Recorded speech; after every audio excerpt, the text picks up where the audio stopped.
कोई भी चीज़ में, कोई भी धर्म हो, कोई भी पंथ हो, कभी भी कट्टर नहीं बनना चाहिए। जैसे लोगों के मन में ये वहम बैठ गया है कि संविधान जो एक ही प्रतिवर्ग के लोगों के लिए है, तो ऐसा नहीं है। देखिए, इंडस्ट्री भी होना बहुत ज़रूरी है, क्योंकि इंडस्ट्री लगेगी तो रोजगार मिलेगा।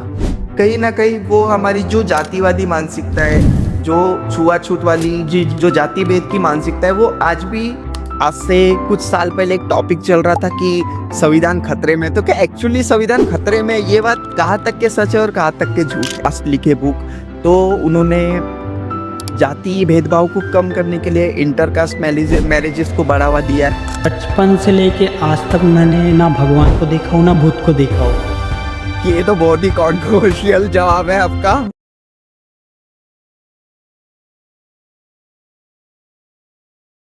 हेलो एवरीवन, मैं हूँ आपका दोस्त निखिल और ये मेरा सबसे पहला पॉडकास्ट होने जा रहा है।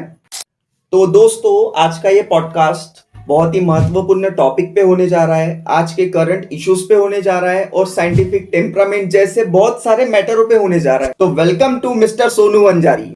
बहुत बहुत धन्यवाद निखिल सर। बहुत बहुत धन्यवाद सोनू सर, आपका हमारे पॉडकास्ट के साथ जुड़ने के लिए। बहुत बहुत धन्यवाद निखिल सर, आपका भी बहुत बहुत धन्यवाद है। आपका ये जो समाज की ओर बढ़ता हुआ कदम मुझे बहुत अच्छा लगा कि आपने मुझे यहाँ बुलाया। जनता के सामने सोशल मुद्दे जो आप सामने रखना चाहते हो, उसके लिए मैं आपको अभी से हार्दिक शुभकामनाएं देना चाहता हूँ। बहुत बहुत धन्यवाद सोनू सर। जैसा कि हम जानते हैं कि सोनू वंजारी जी हमारे साथ जुड़ रहे हैं, जो हमें कुछ बताएंगे कि हमें जीवन में कैसे तकलीफों को दूर करके अपना भविष्य का रास्ता चुनना है। हमें हमारे सामने लाखों कठिनाइयां आएंगी, पर हमें उस कठिनाइयों को पार करके संघर्ष करते हुए कैसे जीवन में आगे बढ़ना है। तो इस बात को हम सोनू जी वंजारी से सुनेंगे। अगर अपने को जिंदगी में अगर आगे बढ़ना है तो आगे बढ़ने के लिए सबसे मोटिवेशनल है अपने हालात, अपने घर की परिस्थितियाँ। वही इंसान को आगे बढ़ाती है, वही इंसान को सक्सेस करवाती है। वाह सोनू जी, क्या बात कही आपने। मतलब ये जो आप बात बोल रहे हैं, ये आज के यूथ के लिए बहुत महत्वपूर्ण बात है। तो चलिए शुरू करते हैं हम अपने सवालों से। हमारे एजुकेशन सिस्टम में आजकल जो एक चीज है वो बहुत चर्चा में है, ऑनलाइन क्लासेस और ऑफलाइन क्लासेस। तो क्या आप हमें बता पाएंगे इन दोनों के बीच का अंतर क्या है और क्या बच्चा ऑनलाइन ज्यादा प्रेफर करना चाहिए या ऑफलाइन? ऐसा है कि जैसे ऑनलाइन और ऑफलाइन बोले तो मेरे हिसाब से दोनों होना चाहिए, क्योंकि ऑफलाइन में जो है सभी लोगों के सामने अपने को कंपटीशन पता चलता है और जो है अपना जो पर्सनालिटी डेवलपमेंट है वो बहुत ज़्यादा इम्प्रूव होता है ऑफलाइन क्लासेस में। क्योंकि देखिए, जिस हिसाब से टीचर पढ़ाता है तो जो स्टूडेंट का देखने का जो नज़रिया रहता है टीचर को, उससे पता चलता है कि अपना जो टीचर है वो कितने अच्छे से बता रहा है। उस हिसाब से अपने स्टूडेंट का जो पीडी डेवलपमेंट होता है, पर्सनालिटी डेवलपमेंट होता है। और ऑनलाइन क्लास लेना भी बहुत ज़रूरी है, लेकिन देखिए सोशल मीडिया का ज़माना है। 2 मिनट बोल के हम लोग रील्स इतने खिसकाते हुए चले जाते हैं, 1 घंटा 2 घंटा रील्स पे बिता देते हैं। जिंदगी खत्म हो जाएगी लेकिन कभी रील्स खत्म नहीं होंगी। सही बात है। ये बात ऐसी है कि अपने ऊपर है, लेकिन वही एक बार अगर माइंड सेट आपका हो गया तो आप जो है जी बिल्कुल कंट्रोल रखना बहुत जरूरी है अपने माइंड पे, तो ही अपन आगे बढ़ सकते हैं। अपने को नॉलेज हर किसी सोशल मीडिया से जरूर मिलता है, लेकिन वही है कि अपने को क्या अपना मतलब कौन सा अच्छी बातें हैं वो अपने उसमें हम दिमाग में डालते हैं। ये काफी बहुत अच्छी बात की है सोनू जी ने। शायद मैं भी ऐसा ही था कि 2 मिनट पढ़ाई करता था और 10 मिनट स्क्रॉल करता था। ये भी काफी रिलेट बात है। तो सर आप हमें बताइए कि हमें हमारे एजुकेशन सिस्टम में और क्या चीजें इंप्रूवमेंट करनी चाहिए। एआई को लेकर के आप क्या सोचते हैं कि एआई हमें इनोवेशन देता है या एआई कहीं ना कहीं, जैसे कि आज बहुत सारे लोग एआई का गलत यूज कर रहे हैं, तो आपका क्या मानना है, एआई किस हद तक के अच्छा है या किस हद तक के बुरा है? आप इसे प्लीज डिस्क्राइब कीजिए। देखिए निखिल सर, जैसे आपने एआई का नाम लिया ना तो हंसी आ गई, इसलिए कि इंटरनेशनल लेवल पे एआई से आपको तो याद ही होगा कितनी बेइज्जती हुई है, तो हमारी यूनिवर्सिटीज ने कितनी बेइज्जती की है। बिल्कुल। हालांकि देखिए कि आने वाला ज़माना अभी जो वर्तमान में चल रहा है वो एआई का ही है। एआई एक जो नॉर्मल इंसान है उसको अपनी टेक्निक आगे डेवलपमेंट करने के लिए, हालांकि एआई से वो अपनी इनकम भी कर सकता है, पैसे भी कमा सकता है। बिल्कुल बिल्कुल। तो हालांकि नेगेटिव चीजें भी है, लेकिन वही मैं बताया जैसे सोशल मीडिया जो है पॉजिटिव भी है नेगेटिव भी है। तो जैसा कि दोस्तों हमने एजुकेशन सिस्टम पे भी बात कर चुके हैं, तो अब हम अगले सवाल पे आते हैं। तो सर जैसे कि आज लोग आइडियोलॉजी को लेकर के बहुत ज्यादा कंट्रोवर्शियल हो रहे हैं कि हम इस आइडियोलॉजी से, हम उस आइडियोलॉजी से। आप हमें बताएंगे एक सिंपल से सवाल में कि आप नास्तिक है या आस्तिक? हाँ तो निखिल सर, जैसा आप बोले कि मैं नास्तिक हूँ या आस्तिक हूँ, तो मैं नास्तिक हूँ। और मैं नास्तिक इसलिए हूँ क्योंकि बचपन से लेके आज तक मैंने ना भगवान को देखा हूँ ना भूत को देखा हूँ। सोनू सर, आपने तो ये बहुत कंट्रोवर्शियल जवाब दे दिया है। जी जी, ये आपने तो सही कहा, कंट्रोवर्शियल मुद्दा है। देखिए, आप किसी से कोई जबरदस्ती नहीं कर सकते किसी बात में, यही हमें संविधान ने अपनी ये ताकत दी है। तो अगर आप आस्तिक है इसका मतलब आप भगवान पे विश्वास करते हैं, और अगर मैं नास्तिक हूँ तो मैं ये जबरदस्ती नहीं कर सकता उन लोगों से कि आप मेरे जैसे नास्तिक बनो करके। यही संविधान की ताकत है, संविधान ने यही पावर दिया है कि आपको भगवान को मानना है मानिए, नहीं मानना मत मानिए, सभी के लिए सेम ही संविधान है। आपने जैसे संविधान की बात की है, तो आज से कुछ साल पहले एक टॉपिक चल रहा था कि संविधान खतरे में। तो क्या एक्चुअली संविधान खतरे में? ये बात कहाँ तक के सच है और कहाँ तक के झूठ है? ये तो सही बात बोले कि जब आपने बोले कि संविधान जो है खतरे में है, तो देखिए कि अब जैसे हमने बात करी थी कि नास्तिक और आस्तिक की, तो आस्तिक जो है मैं ये कहना चाहता हूँ कि कोई भी चीज़ में, कोई भी धर्म हो, कोई भी पंथ हो, कभी भी कट्टर नहीं बनना चाहिए, क्योंकि कट्टर ही जो है सबसे बड़ा रोग है ना। किसी भी चीज़ में इंसान ने कट्टर नहीं होना चाहिए, नरम दिल होना बहुत जरूरी है। और ये जो कट्टर लोग ही होते हैं ना, यही संविधान के प्रति जो है ना वो घृणा रखते हैं। संविधान जो है सबकी रक्षा करता है, सबकी हितों की बात करता है। तो मैं यही चाहता हूँ कि भारत का कोई भी व्यक्ति हो, इन्हें संविधान से कोई तकलीफ नहीं है। जैसे लोगों के मन में ये वहम बैठ गया है कि संविधान जो है एक ही प्रति वर्ग के लोगों के लिए है, तो ऐसा नहीं है। क्योंकि संविधान जो है सबको अपने मूलभूत कर्तव्य, मूलभूत अधिकार देता है, सबको अपने जानने का हक है, सुनने बोलने का हक है। मैं यही चाहूँगा कि भारत का हर एक वासी संविधान को अच्छी तरीके से पढ़े, अपने हक अधिकार जाने। सर आपने सही कहा कि संविधान सभी के लिए, सभी को अधिकार देता है, तो सभी ने उसका सम्मान करना चाहिए, संविधान को अपनाना चाहिए और संविधान की परिभाषा को अच्छे से समझना जरूरी है। तो चलिए सोनू सर, अब हम अपने नेक्स्ट टॉपिक पे आते हैं। जैसे अभी हम वर्तमान में जी रहे हैं, तो साइंस और रिलीजन का क्या कोरिलेशन है, आप हमें समझा सकते हैं?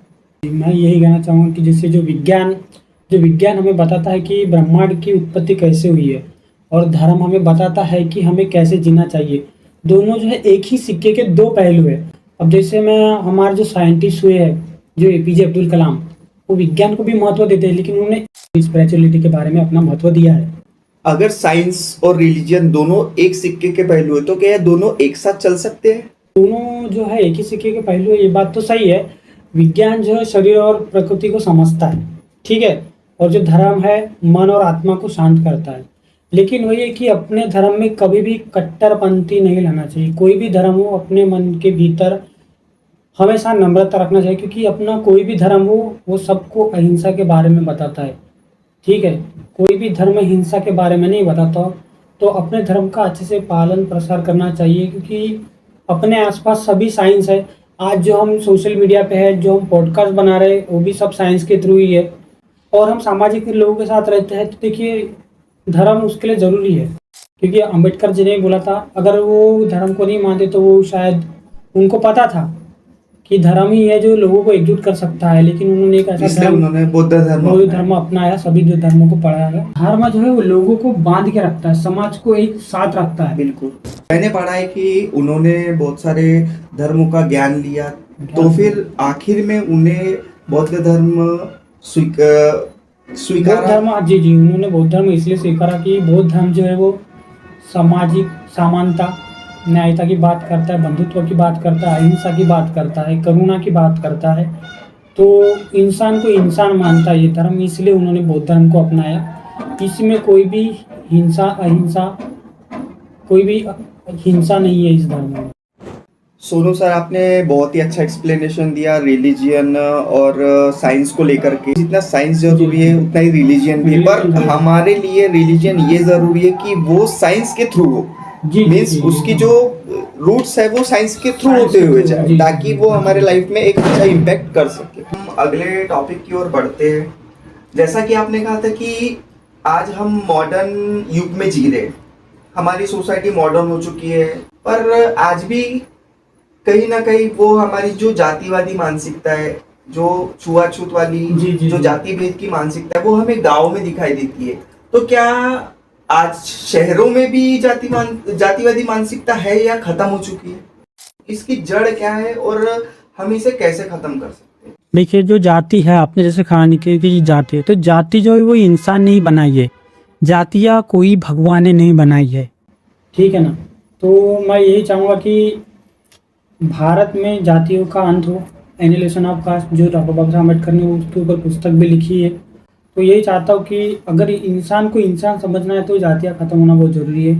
क्योंकि वर्तमान में जैसे आपने अभी बोला कि शहरों में या गाँव में जातीय भेदभाव, देखिए अभी जैसे हम महाराष्ट्र के तबके से आते हैं, तो हमारा जो महाराष्ट्र स्टेट है ये लिटरेसी में बहुत आगे है। अच्छी बात यह है कि भारत का यानी कि महाराष्ट्र का जितने भी लोग हैं वो शिक्षित है, शिक्षा में आगे है, तो सब पढ़े लिखे हैं। तो महाराष्ट्र में उतना जाति भेदभाव है ही नहीं कहा जाए तो। और हमने बचपन से लेके अभी तक तो आज तक तो जातीय भेदभाव नहीं देखा है। लेकिन अगर हम अभी देखना चाहें तो अभी भी करंट में न्यूज़ चल रही है, जैसे जेएनयू हो गया, तो बड़े बड़े विश्वविद्यालयों में देखिए कि कितना जाति भेदभाव है। वो परंपरा पीढ़ी दर पीढ़ी कब से चलते हुए आ रही है जाति भेदभाव की। तो मुझे अभी तक मेरी शिक्षा के अनुसार यही पता है कि जाति जो है कोई भगवान ने नहीं बनाई है, जाति जो है इंसान ने बनाई है। ये लोग जो कहते हैं कि इनको आरक्षण मिलता है, तो मैं यही चाहता हूँ कि बाकी सब लोग जो है आरक्षण नहीं लेंगे, हम भी नहीं लेंगे आरक्षण, लेकिन जातियाँ खत्म कर दीजिए। अगर जातियाँ खत्म हो जाएगी तो आरक्षण कोई नहीं लेगा, सीधी साफ बात है। बहुत सही बात कही है सोनू जी। जो जाति शब्द है कि जाति कभी नहीं जाती, तो जी जी। ये एक बहुत जाति एक ही डिफरेंट जाति नहीं। मैसेज देता है। और जैसा आपने कहा कि बाबा साहब अम्बेडकर ने एनिहिलेशन ऑफ कास्ट लिखे बुक, तो उन्होंने जाति भेदभाव को कम करने के लिए इंटरकास्ट मैरिजेस को मैरिज, बढ़ावा जी दिया जी है। जी एकदम तो सही बोला आपने। आज के स्तर पे इंटरकास्ट मैरिज को बढ़ावा मिलना चाहिए, जरूर मिलना तभी चाहिए, जरूर मिलना जाकर के जाति भेदभाव कम होगा और ये चीजें हमारी सोसाइटी को समझना चाहिए। जी जी। ये आप बात सही बोले आपने कि इंटरकास्ट मैरिज होना जरूरी है, तो मैं यही चाहता हूँ कि शुरुआत आपसे ही हो।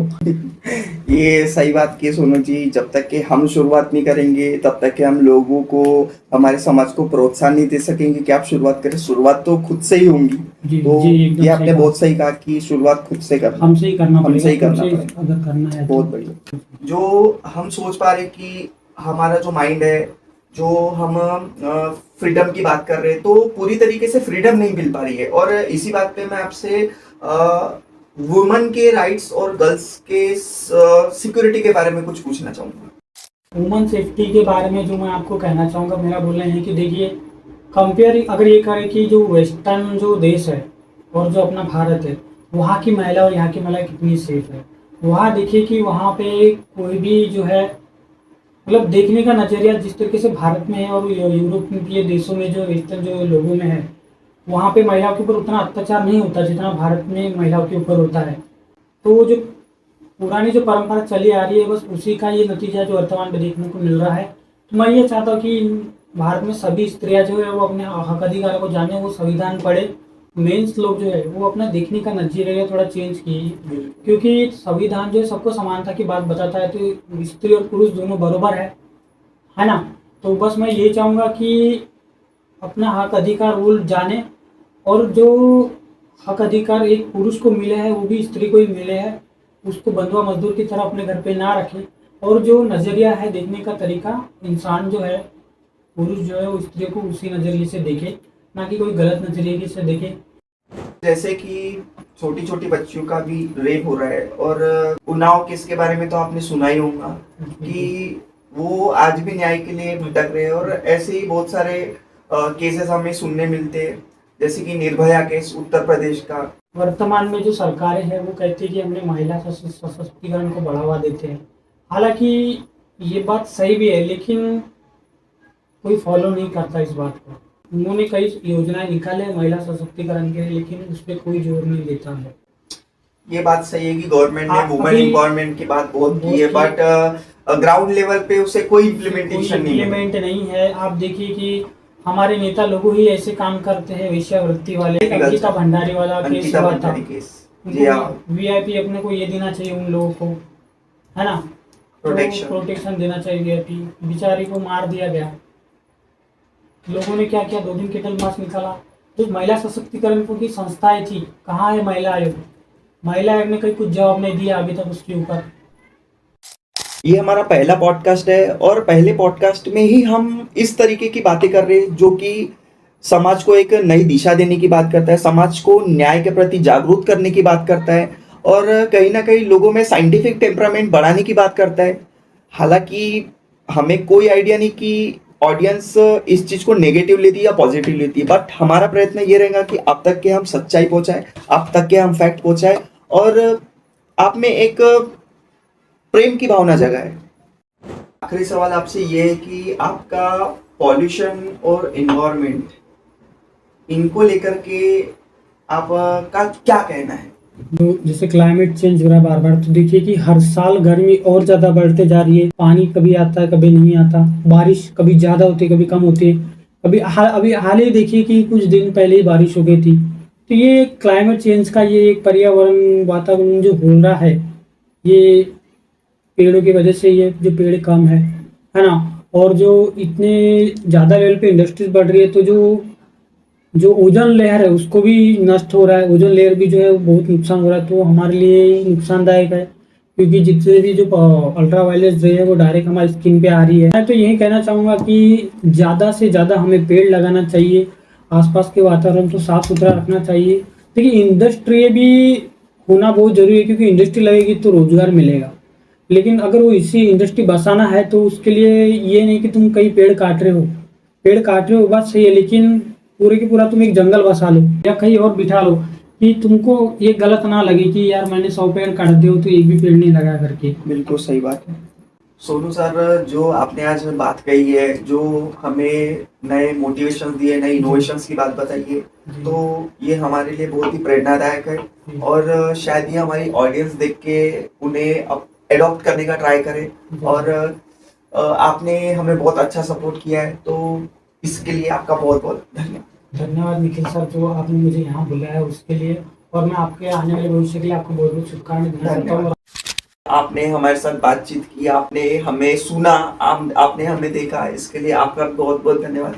ऐसे ही साथ बनाए रखे, ऐसे ही हमें प्रेरणा दे, ताकि हम और मुद्दे आपके सामने रख सके और आगे बढ़ सके, कुछ नया कर सके। जी, मैं भी चाहूंगा कि दूसरी बार आपके साथ आ सकूं, बैठ सकूं और जी, सामाजिक न्याय के जो मुद्दे हैं हम दोनों एक दूसरे से डिस्कस कर सके। धन्यवाद निखिल सर। तो इसी के साथ मैं अपने पॉडकास्ट को यही खत्म करता हूँ। जय हिंद, जय भारत।